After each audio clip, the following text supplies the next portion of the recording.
Estudo Bíblico Jeremias 9, versos 1 a 26. Jeremias, homem de dores, no meio de um povo entregue a tudo quanto era vil, chorava dia e noite quando pensava na tenebrosa retribuição que estava prestes a vir. Andava pelo meio do povo pedindo, argumentando, persuadindo, convidando, implorando que abandonassem a impiedade, mas em vão. Verso 1. Águas, lágrimas. Demonstra a simpatia de Jeremias pelo povo, mais tarde compartilhada por Jesus. Lucas 19, 41. Verso 2. Estalagem de caminhantes.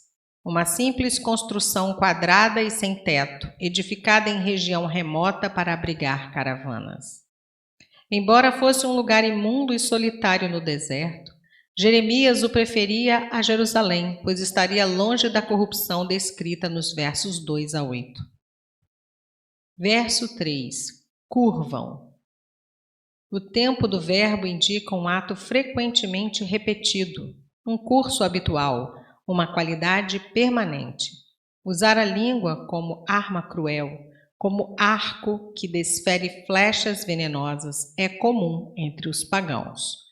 Salmos 52, versos 1 a 5.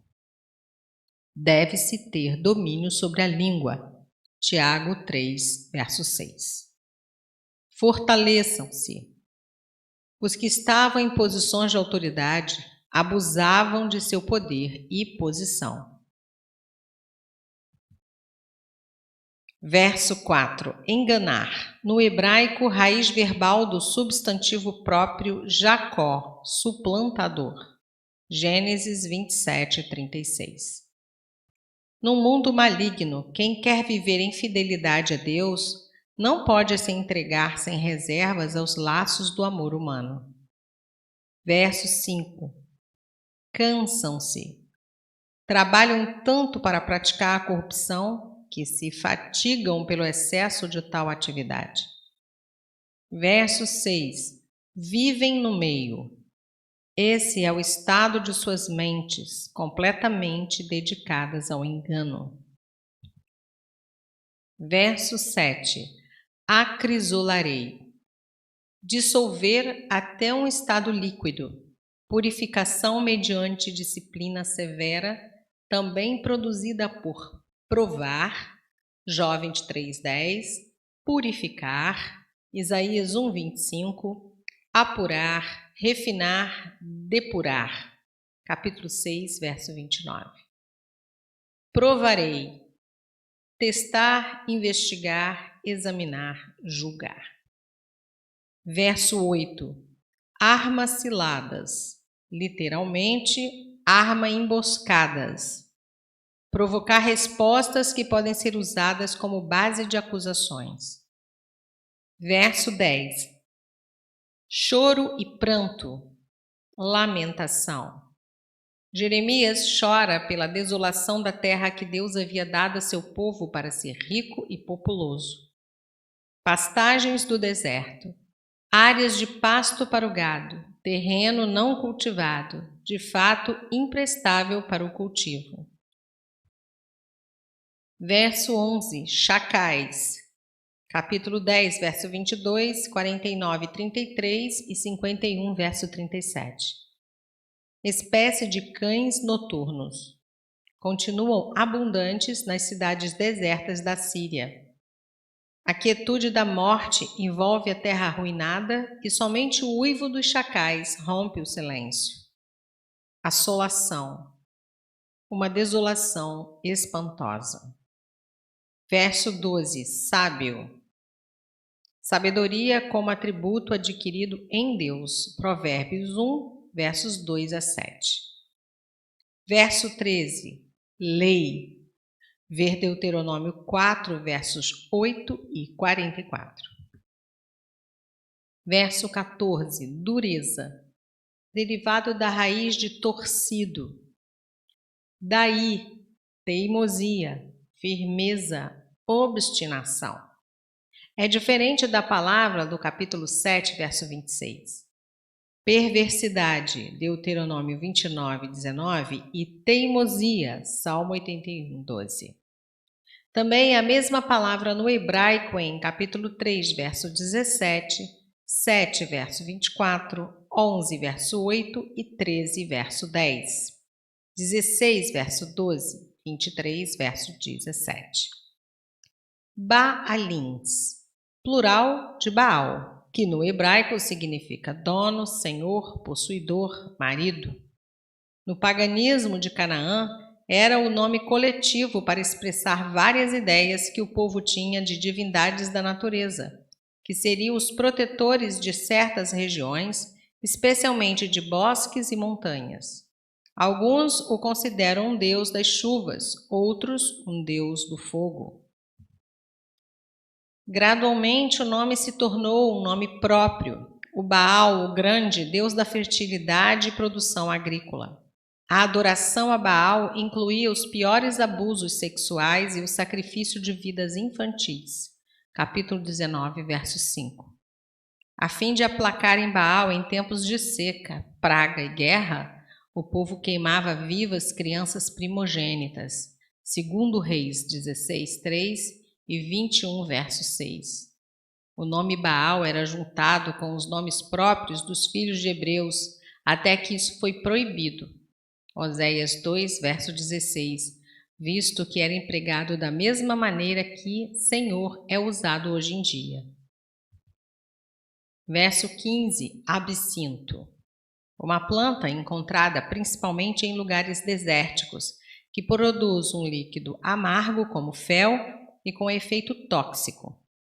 Usa-se para fazer um licor alcoólico, água venenosa. Termo usado em conjunto com absinto para indicar aflições amargas. Verso 17. Carpideiras. Pranteadoras profissionais. Recitavam poesias de memória ou do nada. Elas exaltavam as virtudes dos falecidos e lamentavam sua perda. O efeito disso era esquisito e obsessivo.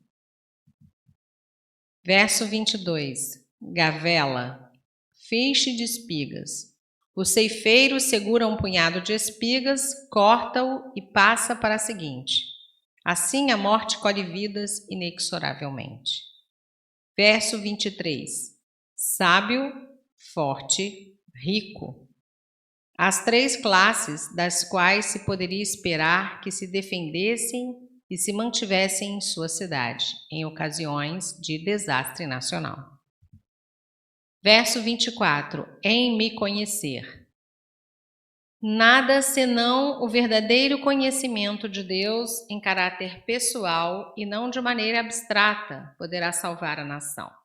Essa é a verdadeira e mais alta sabedoria. Verso 12. Paulo cita essa mensagem por duas vezes, 1 Coríntios 1, 31 e 2 Coríntios 10, 17. Misericórdia, também traduzida como beneficência e benignidade. Versos 25 e 26. Incircuncisos, literalmente com prepúcio. Havia nações vizinhas que praticavam a circuncisão, mas não como sinal exterior de uma aliança interior com o Senhor. Gênesis 17, versos 9 a 14.